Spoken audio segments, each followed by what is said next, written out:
Good leaders listen to that and drop their ego and understand that they don't know everything. Bad leaders will create an environment where it's not safe to raise their hand and disagree.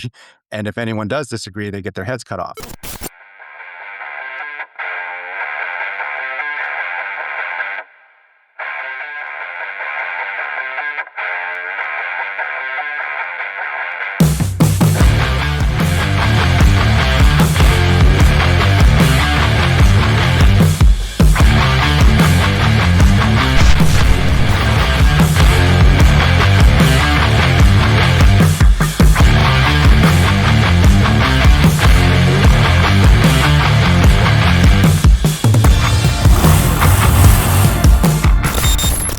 Hi, everybody. Welcome to another episode of the Blah, Blah, Blah Something Wellness podcast. This month, we are kicking it off and talking about what makes a great leader. And it's not always necessarily what you might think it is. So we are joined by some awesome leaders. I'm going to give them that. I don't know if you guys are you guys going to be like, yeah, that's me and accept the compliment? I'm deeming them great leaders. I am your host, Tami Sharp, joined by my partner in all things, Chris Zamora, and we have new, fresh faces. Welcome, gentlemen. Neil, will you please introduce yourself? And then, Chris, I will have you introduce yourself. Hi, Neil Cervenka. I retired as a chief of police about 7 months ago after 25 years in law enforcement and then 7 years in military law enforcement before that. So lots of exposure to leaders along the way. Good and bad and all the in between. Absolutely. Awesome. Thank you, Chris. Hi, everybody. My name is Chris Hsiung. I spent the bulk of my career at the Mountain View Police Department located in Silicon Valley, California. So spent 28 years there, finished as the chief for a couple years before becoming the undersheriff at the San Mateo County Sheriff's Office.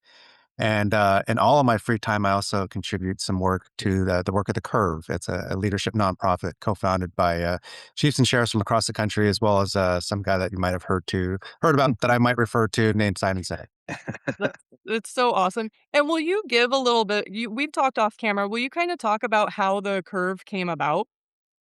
Sure. So this would be the summer of 2020. So if you recall, we had COVID, we had the defund movement, the murder of George Floyd, all of these things kind of coming together. And it really was a pressing time for our profession. I didn't know Simon at the time, but I was part of the IACP, or still am part of the IACP network. And if any of your readers have read the third book, Infinite Game, Simon actually profiles Chief Jack Cawley from Castle Rock, Colorado. And Jack was the one that reached out to me many years ago and said, "Hey, there's this guy named Simon. We're trying to figure some stuff out on this leadership and the culture and the difficulties." I said, of course, would love to join. And, that became an opportunity to have these virtual sessions from across the country with different leaders.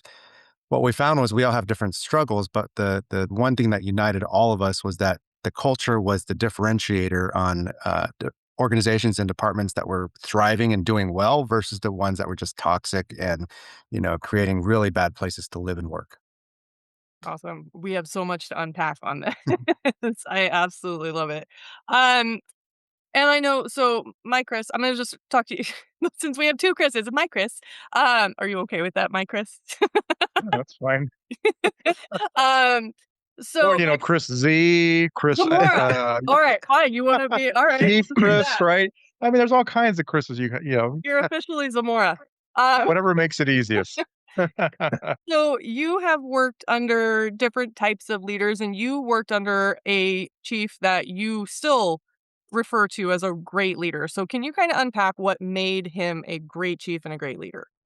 Well, I think it was just he was so personable, right? And my agency might not be as big as some agencies, and I understand that there's going to be some limitations if you have a huge agency. My agency was right around at that time, probably about 250-ish officers. But my chief would walk through the halls, even though his office was on the second floor. He'd come down where patrol was, or he'd go up to where investigations was, and he was always walking around and talking to uh, you know, his troops, and he knew your name, and he'd ask how you're doing. He'd ask how your family was. We used to joke because we used to joke about putting a bell on him because he was short, so we could never see him, over the QBs in investigations. But because he would just appear out of nowhere sometimes and just say, "Hi, how you doing?" Not trying to be sneaky or anything, but it's his agency that he's running, and he wants to make sure that, everybody's got what they need, and that was I never really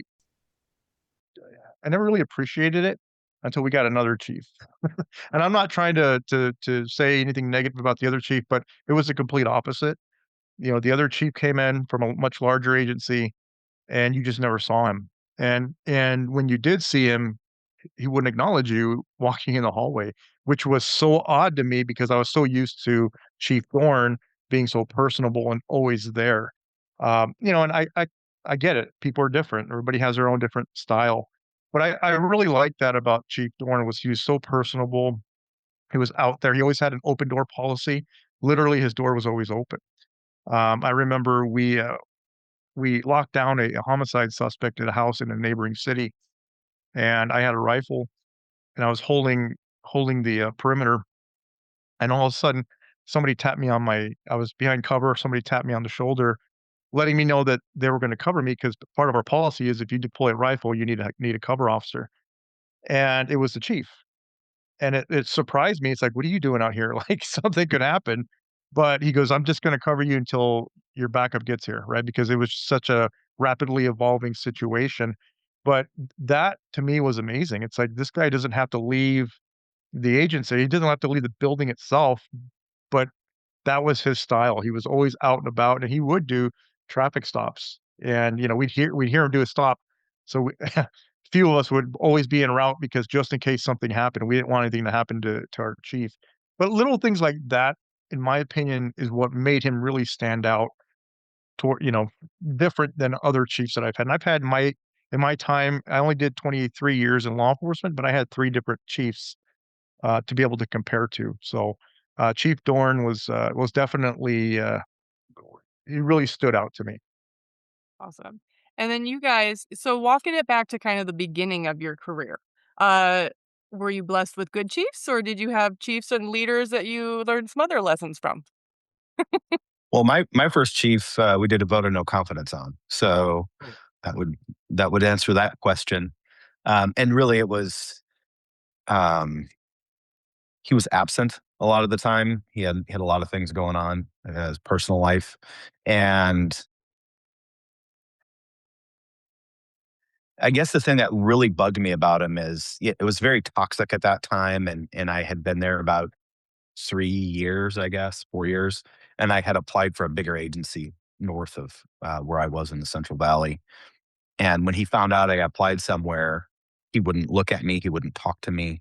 There was a whole line of us that we had just finished we just got off graveyards, and it was a big pursuit, and it was a good caper.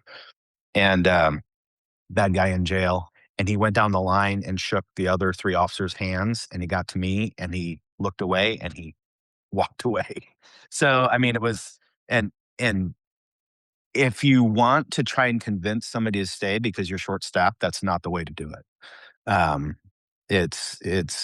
It made me want to leave even more, but then other things came up, and I wound up staying and wound up getting a vote of no confidence and leaving a short time after that. So, yeah, that was my first experience with a police chief. That's what about you? So I got hired under a great guy, and then in the academy, he left, and he was replaced by someone else from the outside, from a larger agency, and very similar to Chris and Neil's perspectives. It just was very different. And for the next few years, I saw a lot of my friends leave. I almost left until we actually had a different chief come in at the age of 34. So he became a chief of our agency at 34 years old, Scott Ramier. Probably changed the whole trajectory of my agency and me because I began to be promoted under his tenure. And ironically, one of the books he put on the sergeant's list starts with Y by Simon, right? So you could tell very early on that he was usually ahead of the curve. He would really expose us as leaders within the agency to a lot of different ways of thinking. What looking back, he would actually practice a lot of critical thinking skills for the command staff. Not just because you think this way, I'm going to make you argue a counter argument and think it through. And then he was followed by Chief Max Bozell, which again, great guy, great heart, and real servant-minded leader. It would not be a surprise to watch him at all the trainings. It'd be no surprise to watch him cleaning up after people at an event in the kitchen, department kitchen, setting up chairs. And so we had a series of leaders that modeled what that looked like. So by the time I became chief, it was very normal, actually almost boring and expected to see members of command staff or the chief wiping up after people, cleaning up, setting things up, because that was the norm, the expectation of leadership in that agency. Awesome. So I'm going to ask you guys all, in your opinion, what makes a great leader? I'll go first. Loving your people. If you genuinely care about not only while they're working for you, but when they retire, if they go to another agency, if they pick a different career path, if you are doing everything in your power to make their lives better, that's what a great leader is. When I think back, I think back of all the great leaders that I worked under, and they all share one trait, and that trait is I felt like they cared about me as an individual, right? And that created loyalty. I wanted to work harder for this person because I wanna make this person look good. I want to impress this person, right? And it just it really strengthened the loyalty there. And somebody, even if you call in sick, your supervisor, your sergeant, or whoever it might be calls and checks in on you. Hey, you okay? You need anything? I mean, little things like that make a big difference. And allowing you to just vent too. Sometimes you need a vent and not holding it against you. It's like, yeah, what do you got to say? Just say it, right? So again, it's that caring side. Somebody who makes me feel like they actually care about me. That to me is what a great leader is. Yeah, very, very similar. I guess I would frame it this way. Leaders look out for the needs of the people they serve, like first and foremost. And what's interesting in our profession is we tend to think rank equals leadership, and it doesn't. It just doesn't. But yet, so many agencies, once that rank goes on, they think I'm the leader.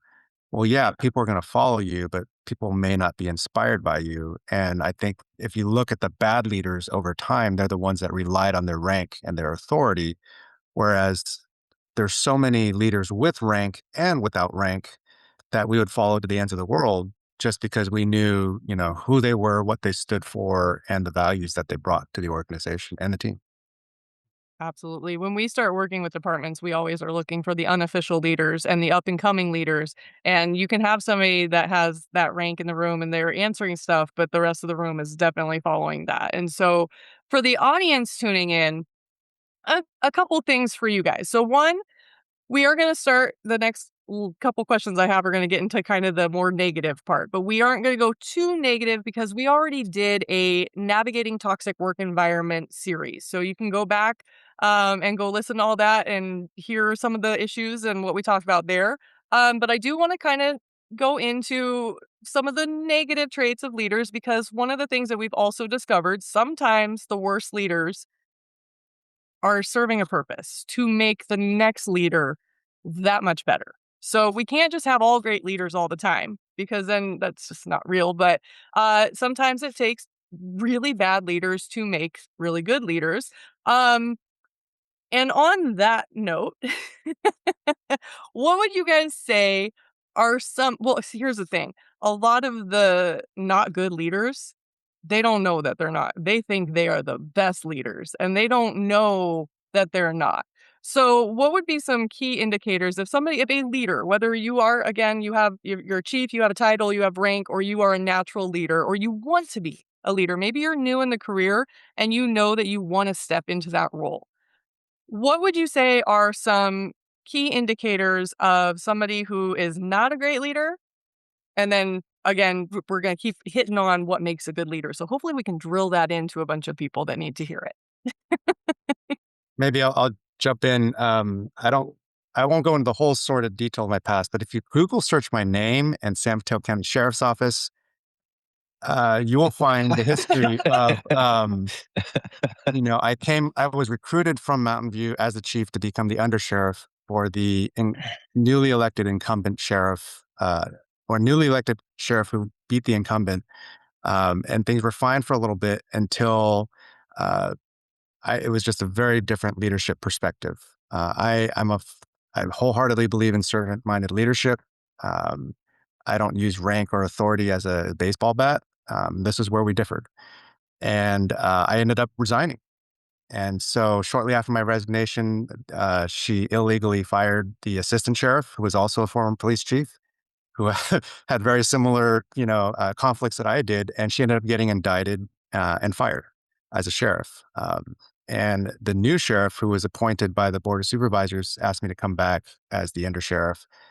And so it's an interesting perspective of two leadership styles, right? And the new sheriff, Sheriff Binder, is very much of a servant leader. And you asked the question, what signifies good and bad? I would say ego, right? Because ego, I don't believe really bad leaders ever start that way. Like no one, if everyone was like a really, really bad, evil person, they're just not going to get promoted, hopefully. But there's a little bit of that toxicity and that power and that, it's very lucrative, ultimate power corrupts absolutely. We know this, it's a scale, right? And, what I see is in the bad ones are, even though you have people who you surround yourselves that if you have trusted people with different backgrounds and they tell you, don't do this, you shouldn't do that, good leaders listen to that and drop their ego and understand that they don't know everything. Bad leaders will create an environment where it's not safe to raise their hand and disagree. And if anyone does disagree, they get their heads cut off, right? It's so I've seen both dynamics at play, but at the very core of that is where a person's ego or maybe their insecurities override, what their position really demands. And it, and I 100% agree with ego is a great answer, and he stole it, so I got to come up with something else now. So, I guess this would be speaking more towards the up and coming leaders that you were talking about, or the up and coming those who desiring for promotion. Is what separates the good from the bad is the bad are checkbox managers. They're just doing every school, every class, everything to make themselves look really good on paper, but there's no substance behind it. So the leaders, the true leaders, the great leaders are the ones that um, are told to read a book and actually ingest that book and take some nuggets out of it and allow it to change their perspective. They allow others to criticize them and then learn from that and move forward. Um, and that's how you can see the ones that are on a good upward trend. And when you're having sergeants apply as a chief and you're looking at these things, you want to make sure that they're not doing it just for the next step. I didn't want to be a chief until I applied for chief. I didn't want to be a sergeant. I was a motor cop, and that is literally the second best job in the world. The first best job in law enforcement is motor sergeant. that was the absolute best gig I have ever done. But I was a motor cop. We had just started the motor unit. It was Turlock, California, where in the Central Valley where I started. And we had a new chief that started. He's a former motor sergeant from the Bay Area, and things were great. And my sergeant at the time cornered me and ordered me to apply for sergeant because there was going to be 6 openings. And he's like, "This doesn't happen at our size agency." There was only about at that time 75 sworn, so 6 sergeant openings was a lot. And I applied, and unfortunately, I got it. So I got bounced off motors and back to my shift patrol as the junior sergeant. And um, and then when lieutenant came up, I didn't want to be a lieutenant. I was having a great time as a sergeant. I did the schools that I wanted to do, and took in the things that I wanted to take in. And that's when you get somebody that is always looking for the checkbox to get to the next step. That's a red flag for me. I love that point too. Well, Go I ahead. love that point because that's one of the biggest topics that I get in my client sessions when I'm doing coaching is I get somebody that's mad because they got passed over for a promotion.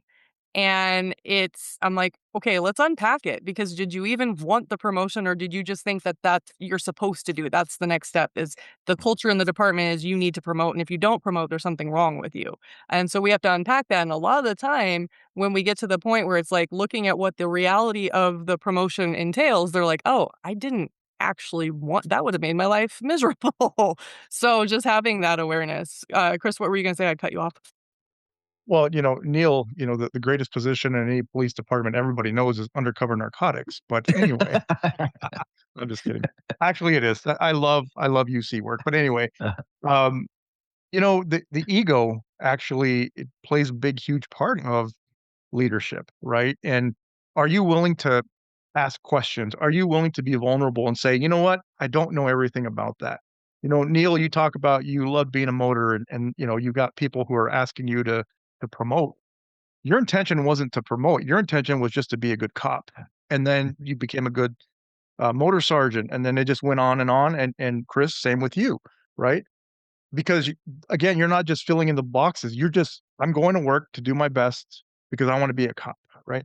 Nobody ever says, you know what, I want to be a cop so that I can be police chief someday. Most people don't.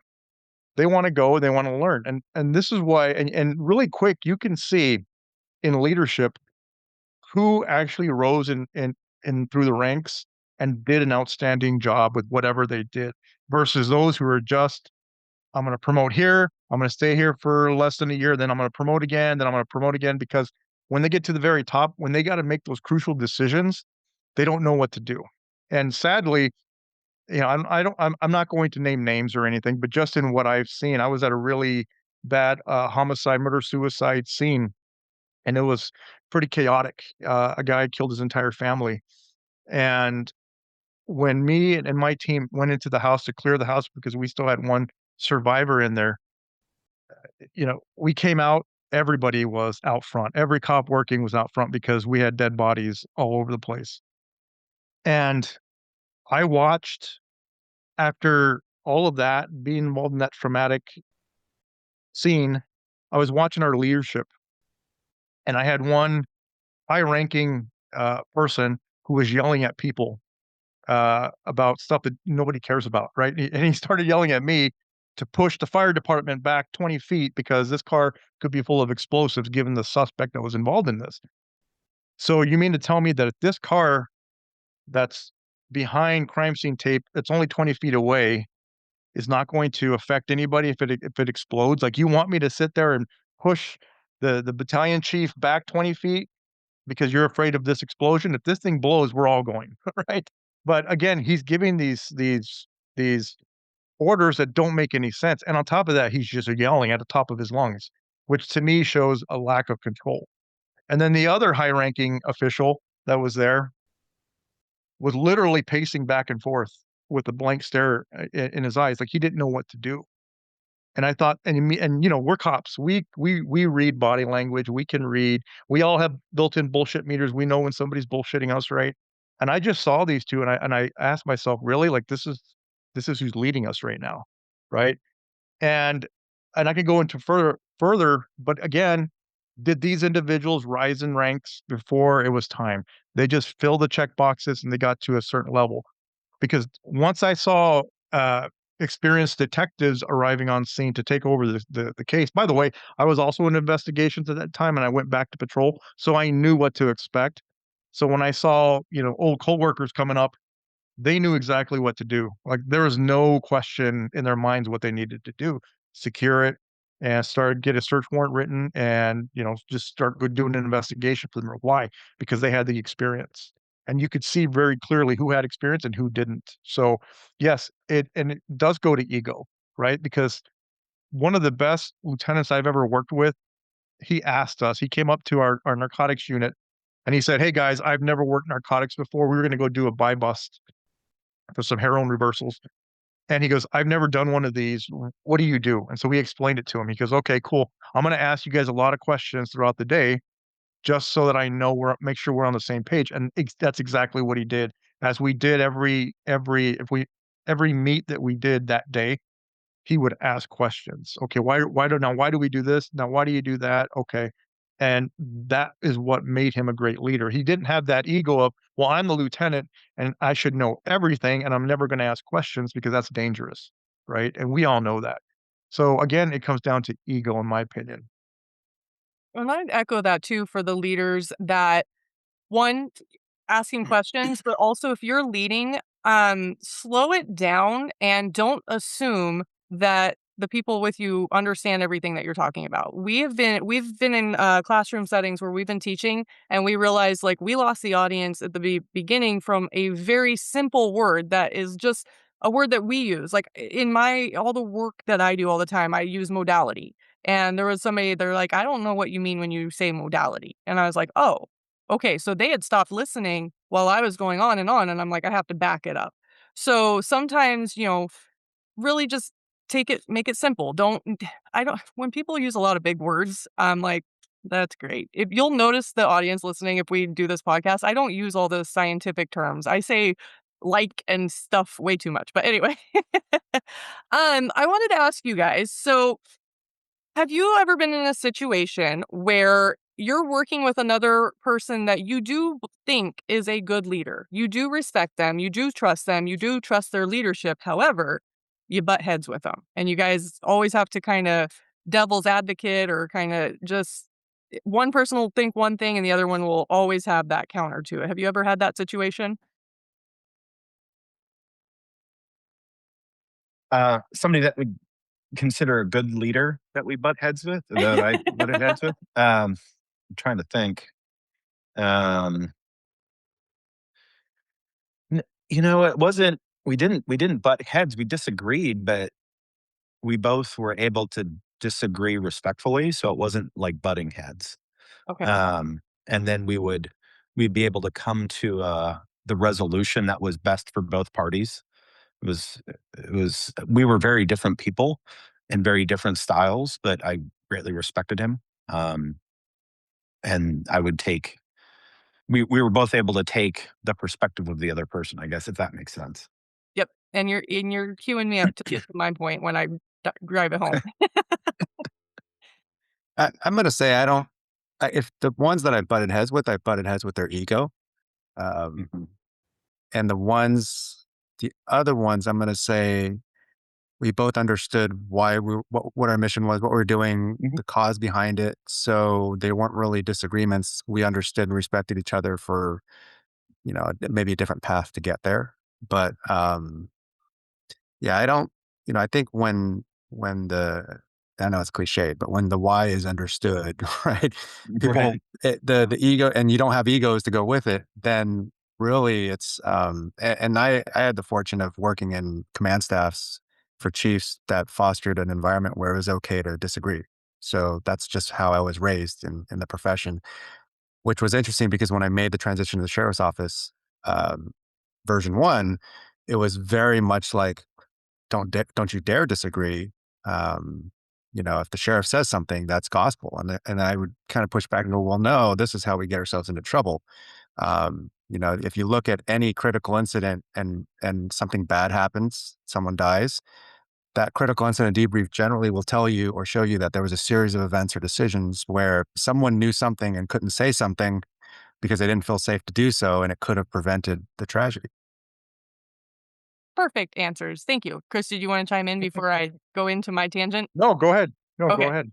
So the reason that I asked that is because, well, Chris and I were in business together. We are both natural leaders. And so when we're creating stuff, we will kind of not not butt heads, and we don't call it fighting. It's passionate debates is what we call it. Passionate debates is what we call it. but, but Go ahead. but we butt heads, but we know the why, and that is we know what we're trying to do and accomplish, and we've had to learn each other where we're looking at it. And I always say it's like spinning the Rubik's cube. You're doing it so that you can look at it from every different angle, and you're making sure that nothing's out of place. Because by time we do get to that point of getting whatever we're creating out, we've looked at the risk, the liability. He'll see something that I didn't see. Can't say that. Can't do that. And that's just our creative process. Now, there was somebody within the department, a lieutenant, who was talking to me about his command. And he's like, I like them both, but they're constantly bickering and arguing about what to do. And I'm like, that's actually great because they're looking at, but they don't realize. So that's the only thing, is that they didn't have the awareness of why they were doing what they were doing. They both have the end goal. They're both trying to protect each other and everybody else. And they didn't know how to effectively communicate to get it there. So it comes off to everybody else like they're arguing and not getting along. And so when I helped the lieutenant reframe what that was, he was actually able to go in and help kind of steer how they communicate to get to where they're going, and the understanding of like, oh, we're on the same page and same team. So my point with that is, for the audience, if you are working alongside another leader or somebody else and you are kind of butting heads, if it is not a ego where they're just kind of a pompous ass and you know that, if they're also somebody that you can respect but you're butting heads, what I would say is for everybody involved to take a deep breath and let the other person tell me more. What are you thinking? Show me what you're seeing in this so that I can understand. And that's the quickest way to get through that conflict and get to the end result and understand that you are on the same team. My little coaching technique there. Chris, you got anything? No, I mean, it's a matter of speaking the same language, making sure that you're both understanding what the end goal is, right? And like you even said, one word can throw somebody off. Somebody can misinterpret that one word, and it can be something completely different. I teach substantive criminal law. My college kids, we broke them up into groups, and they were kind of laughing at one kid because of what the fetal position is. And so they're all saying, no, the fetal position is this, which is separate from what this other person was saying. And so I use that as kind of like a teachable moment. Like, okay, give me your definition of what the fetal position is. And I had different answers. And I explained it to them. You guys are going into law enforcement. This is why it's so critical. It's so important for you guys when you're talking to people, is to make sure that you're speaking the same language. What is the definition? Even something as simple as the fetal position. What does that mean? Because it meant something completely different to other people, right? And how much trouble do we get ourselves in when we misinterpret information like that? So I think it's really key that we communicate, talk, and then just ask those questions. What do you mean by X, Y, and Z? Because that can eliminate so much heartache and so much headbutting, that you might get within leadership. So again, it's just making sure you're speaking the same language. That's a really good point. The misinterpreting, I think that gets a lot of people in trouble for all sorts of different reasons, but also when you're dealing with society. Right now, everybody out there has an even harder job than you already had because you have social media, you have phones, you have access. Now we have AI. So if you don't know the laws and you don't know your department's policies and you don't know, you misinterpreted something, that can get you in trouble. So even when you're out dealing with society, if you pull me over and I can pull up, you're telling me something, I'm like, that doesn't seem right. I have 2 seconds to ask AI and I don't even have to text it now. I can just say, hey, what is this department's policy? Oh, you do have to tell me your name and badge number and you're refusing. Now you're in trouble, right? So it's the simplest little things of making sure that clarifying, asking questions, and also getting yourself on the same page with whoever it is you're dealing with, whether it's in the department or you're dealing with somebody out on the street. Taking that ego out. I think ego gets good cops in trouble out dealing with the public all the time. So on that note, with the ego, let's unpack it a little bit. Chris, you are in business and friendship with somebody who could have a huge ego. Simon is here, I'm going to knock his ego down right away. He's number 2, I think, of the all-time most watched TED Talk. He was number 1 is it Brené Brown that took him out? Yeah, his good So, friend. number 2. Okay, so Simon could have a massive ego because he is in this leadership and look at me, I've done all of this stuff. But I haven't met Simon, but I have read his books, I have watched his stuff. And the fact that he did see a problem, took a leadership role and stepped into the law enforcement space of like, hey, what do we do here? And all you guys came together. Um, what do you think, how do you guys do that? How do you keep your ego in check when it could very easily be inflated? Right. What brings you back down? A lot of it, it's the stories that we tell. So like, and I've spent a lot of time with him. I guess we'd call it off duty, right? As I've walked around town with him, what you see online or on the screen is exactly who he is in person. He's very gracious. When people on the street ask for a selfie or something, he drops everything.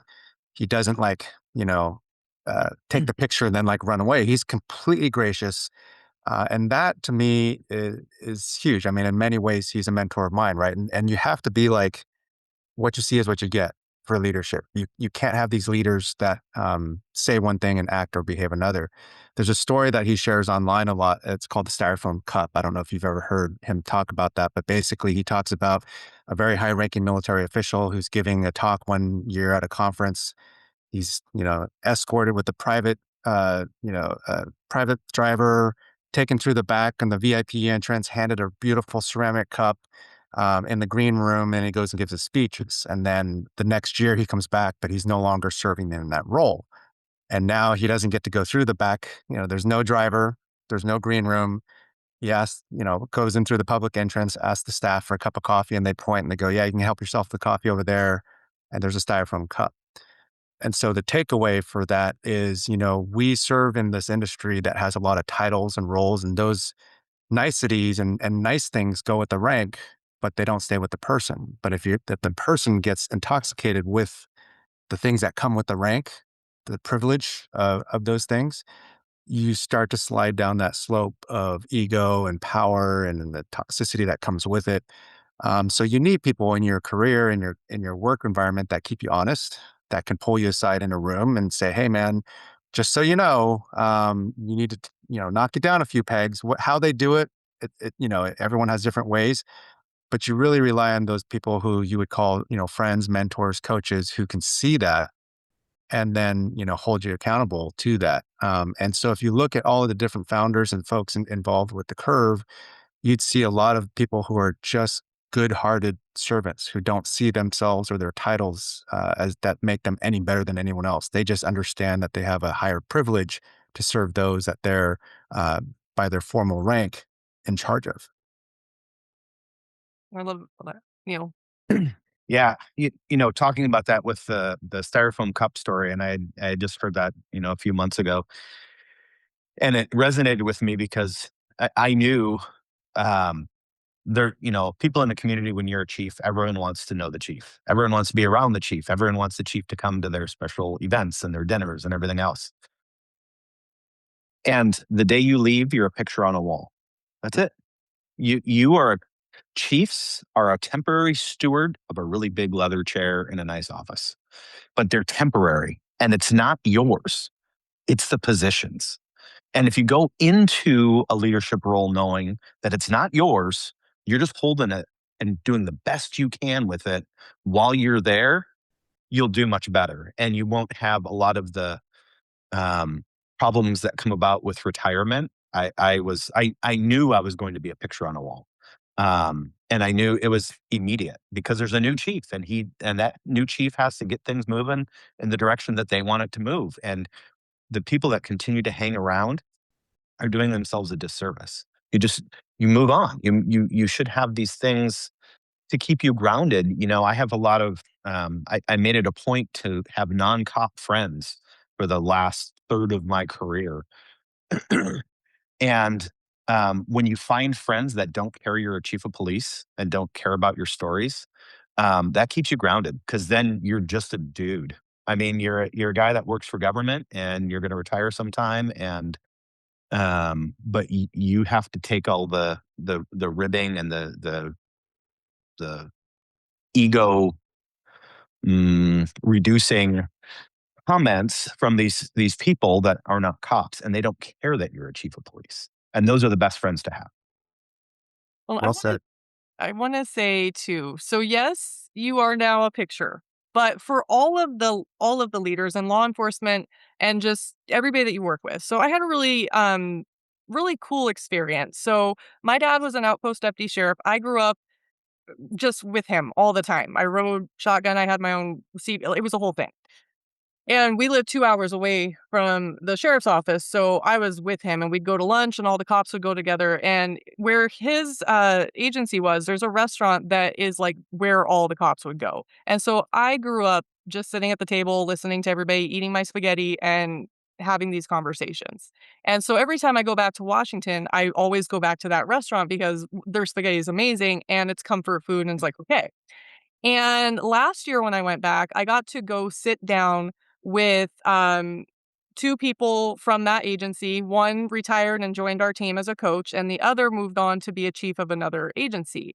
And the cool thing with him is my dad actually trained him at the beginning of his career. My dad's been passed away 25 years ago, so it's been a minute. So the fact that he's still around and we all got to sit down at that same restaurant and we're all friends, we're all talking, and I had asked a question. I was like, "Who was it?" Because there were 2 different, my dad was outpost, and so he was supposed to go to this town for a 2-year term. He spent 18 years there, and he was the sheriff of that town. When he left, his first replacement came in, and just like you guys said, when there's a change in leadership and you have somebody that's good and respected, and then you have somebody that comes in with ego, this is a small mountain town where you gotta know everybody. You gotta know the people, the bad kids, the good kids, all of the things. And this guy came in, he's sniffing people's cups and writing them for alcohol at a baseball game. He's yelling at people for leash laws. He's just a tyrant. And the town ran him out. And then they brought in somebody else. And so when I asked these guys, I was like, who was that guy? Instantly, they knew who it was because he was like that with everything. But on the same token, they sat there and they were reminiscing and they were talking about all of these different leaders and people that have influenced them, how my dad influenced them. And we were talking about the past. And then all of a sudden, we all stopped and they realized 10 years from now, it's going to be other people at that table talking about how they impacted them and how their leadership, or better or worse, is shaping the way that the agency's going forward. And it was just a really cool moment to have these different generational things, but also to have that hyper awareness of how you're showing up because everybody's watching you, especially when you're a chief and you're in a actual titled position, everybody is watching you and learning from you for better or for worse. And so if you have toxic leadership, which unfortunately we do, we have a lot of toxic leadership across the country. There's some agencies that are going to continue to have toxic leadership until the whole thing gets just, you got to clean house and start over. But that's not all of them. And there are little shifts that you can do to start improving. Chris and I talk about the importance of self awareness. So that's the first thing for the audience. You can't control anybody else. The only thing that you can control is how you respond to things and how you relate and how you show up. So even if you're in a super toxic environment, that doesn't mean that you need to be like that. Problem is, if you stand out and you stand in integrity and you speak out, you're not going to be liked and you're not going to be popular. Um, and that's where I'll button that up. With do you guys have anything to jump in before I start asking more questions? I went on a No, little. go ahead. That was great. I agree. Well, I got a question for you guys, because there's so many personalities that you guys are managing. How do you keep everybody happy, Oh, or do you? I think you have to accept the fact you're not going to keep everyone happy, but if you're coming from a good place yourself with the intent of caring for your people, even the ones that don't get 100% of what they want will see that, and they will get something that they want down the line that somebody else doesn't want. So I think it's the long game when you're a chief. No matter what decision you make, somebody's not going to like it. I mean, that's just part of being the chief. Um, Acknowledging that people don't like it, but explaining why you did the thing you did goes a long way as well. that. So again, or sorry, but yes. So to bring Simon back into it, the why. If as a leader, if you explain why we're not getting take home cars, why we're not getting whatever it is, then they'll be like, oh, okay, and then move on. Yeah. Great. And there's this, so when I came back to the sheriff's office, obviously the office had gone through some pretty traumatic times. What's interesting, and I love what Neil said, and just kind of like, yeah, you can't make everyone happy. But it was an interesting opportunity because we had this big giant meeting, and I kind of told people, I said, look, policy is the ground floor. And in our profession, we love hitting everyone on the head with policy. But a few years ago, I kind of had this epiphany. Um, and it's like, you know, policy is the minimum standard. If you're, and I tell employees this, if you're doing everything policy says, congratulations, you're a C minus student. That's great. Golf clap for you. And so what I told everyone in the room was, I go, look, culture is everything above policy. We've been on teams where the slugs and the laggards ruled the culture, and we've all served on those teams, and it's miserable. It's toxic. All they do is complain. I said, but here's an opportunity we all have is you get to write the next chapter. Everyone here, right, at the sheriff's office. And we've all served on teams where we could not wait to come to work the next day, right? We know what that's like. So, the executive staff of the sheriff's office, and we basically have the same. We go, we believe that everyone should be passionate about the work that they do. They should be excited to come to work the next day. And if they're not, that's the responsibility of leadership. And that means leaders with rank, informal leaders, sworn professional staff. You're in charge of culture on your teams. And, sky's the limit. And I do this exercise with people. I say, I want you to think back, let's imagine 10 years from now, when you're done with this profession and you're looking back, no one's going to remember the projects you did. No one's going to remember how much money you saved or the IAs that you did or the people you put away. They're going to remember the culture. This is legacy type of stuff, right? So I tell people, now come back in this time machine with me to present day. Right now, you have a decision to make. Do you want to contribute to this culture and make it this incredible place that is exciting to come to every day?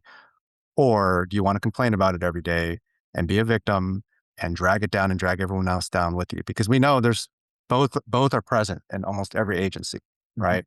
So I do like to put some ownership back on the people. And what's phenomenal is here at the sheriff's office, everyone's like, no, we're in it. We're going to write the new chapter. And you cannot imagine how much excitement there is. People all rowing in the same direction, and it's a really exciting place to be. I have a question. Well, and Chris, sorry, with that, I mean, the people in that agency were starving for leadership, starving. And when I got to Fort Bragg, where I was chief in July of 22, I held an all hands meeting. And I let them know, I said, I've talked to a bunch of other chiefs and I've, read a lot of stuff. And they said, don't make any changes for 6 months. That's like the rule of chiefs. Don't make any changes for 6 months. Somebody raised their hand. They said, Chief, we need change. We haven't had change here in 10 years. And I said, okay, well, let's start a list. Let's figure this out together. And we worked on the list, and that's where that culture was. And when you're talking about everything above the culture that's what makes a place special. And culture of tolerance or culture of holding people accountable. And even if people are being held accountable, if it's done in a fair and respectful way, that's good culture. That's what keeps everything moving along. Well, and that's dealing with the public too. So going back to my dad in that small town community, on Facebook, there are still, I mean, they're grown now, but kids from back then who would get in trouble by my dad. They'd get busted for stuff all the time. And they will come on and they watch what we're doing and they'll comment all the time, be like, oh, your dad was so tough on me, but he was fair. He showed me respect. Not everything needs to be a ticket or an arrest. And so that culture, especially, I wish departments, please, listen to us in this podcast. Because if you get the culture on a good note within the walls, it translates out into community. And then you start bridging the gaps and rebuilding trust that was broken through the past however many years we've been in this active trauma cycle.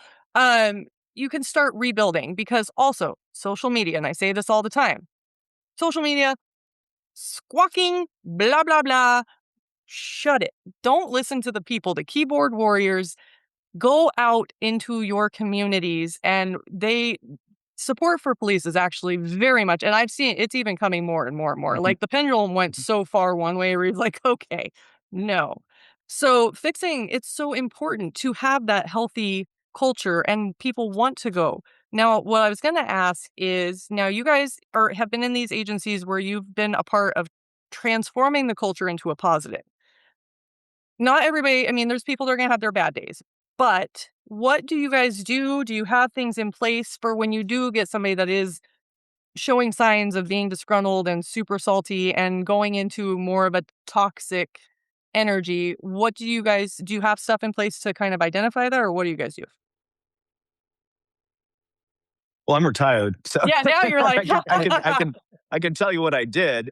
I I yeah, I'm a big wellness advocate. Had some incidents throughout my career that kind of led me down this path, and I went to uh, California post command college, and my research topic was the reduction of police suicide and increasing career longevity. So people aren't leaving the career field after 15 years because they're burned out. And the toxic ones are often the ones that have not been shown compassion by leadership.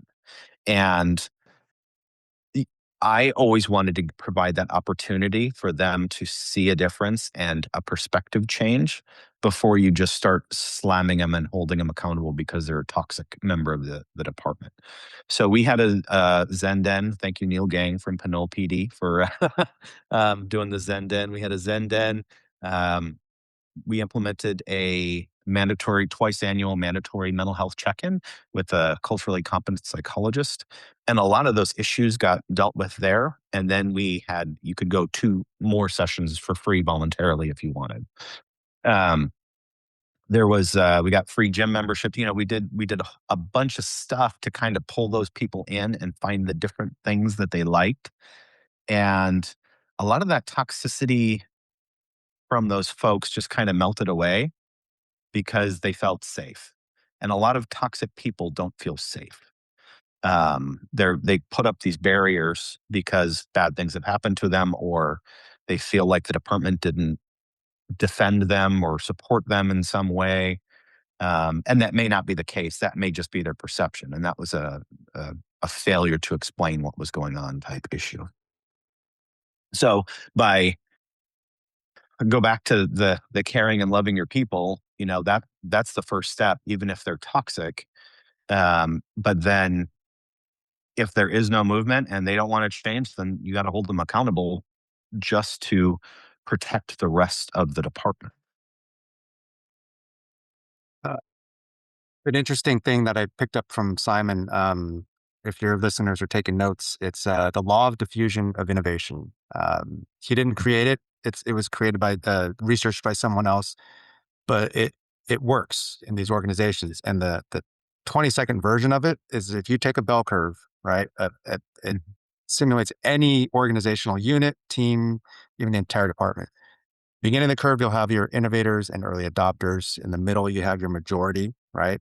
And the laggards. So the majority really signifies most of the cops we know.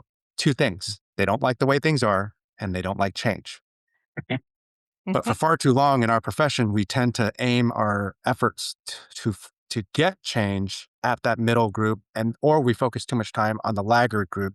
They hate everything, and they're toxic. So law of diffusion, and I've used this both in Mountain View and in the San Mateo County Sheriff's Office, is you focus your efforts. It's like your marketing voice is aimed at the early adopters and innovators, and they're there, right?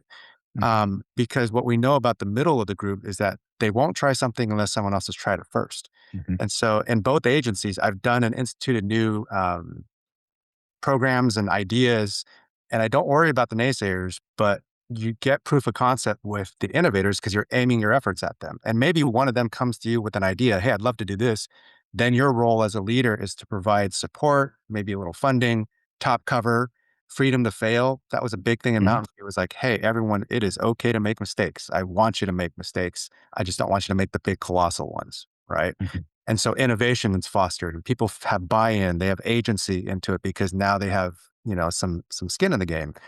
And it's amazing what our people come up with when you kind of take away this really stuffy, rank and seniority and sworn versus non-sworn status. You take all that away, and you you have what we already know innately, which is our organizations are filled with super talented and creative people. We just have managed to suppress them over, because of the standard old school culture that we have in this profession. Well, and the suppressing too, Chris talks about often with the departments, you just said, you have a lot of talented, very smart people within your agencies. But for some reason, the culture has been like, here in Arizona, if you come from the department, you don't know anything. So we need to pay to have somebody come from the East Coast that doesn't know as much as you, but they're fancy. Yeah. So Yeah. let's do that. So, I mean, Chris, I'm taking your stuff, so I'll let you. Well, no, I mean, I equate that to like, and if you have kids, and let's say you played college baseball and your son is starting to play baseball and you're going to coach him, your son doesn't want to hear from you. Mhm. You have to go pay somebody a lot of money to coach your son on stuff that you can teach him. But why is your son not listening to you? Because you're dad. You're not a coach, right? And I think some departments kind of look at their in-house talent like that, just like what Tammy was saying. Mhm. And and if you think about it, Chris, you really hit it. Is if you focus on your internal people utilizing their talents to teach, to mentor, to lead within your agency, you're everybody wants to be heard. Everybody wants to be a part of something, right? And even those crusty old, toxic, uh, you know, people that we all know, they weren't always like that. What happened to them, right? If you look back Mhm. at the very beginning of their careers, they were very proactive. They loved what they did. And at some point in their career, they hit burnout. And some point, and this is what I teach when I teach duty-driven deterioration, is we don't recognize what's happening to us. We slowly will deteriorate because of we put the job first in many instances, right? In the very beginning of our career, we get over invested in what we do because we love it. Well, the problem is if you don't recognize it, you'll get burned out and then you go into other phases. The key there is self-awareness. If you can recognize that you're in one of these phases, you can do something to help yourself get out of the phase or prevent yourself from going into it. That way you don't become toxic because it's so easy. You can be in a room with your friends eating lunch. One person says something negative about another coworker. Before you know it, you're all talking smack about this Mhm. person. And now you've created a very toxic work environment. However, if they figured that out, if they had the self-awareness, we don't need to talk smack about somebody. Let's talk about something else. Let's focus on something else.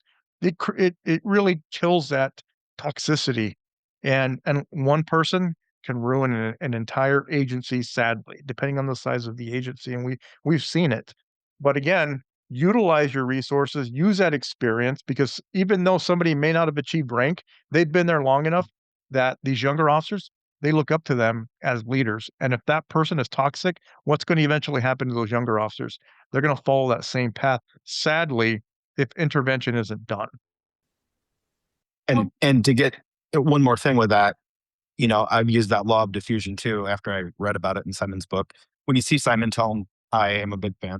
Um, the um, the other thing, so I did a EV transition. So we transitioned our patrol fleet to EVs, which was super scary. And there's a lot of people in law enforcement that are very anti EV. They don't think they can work.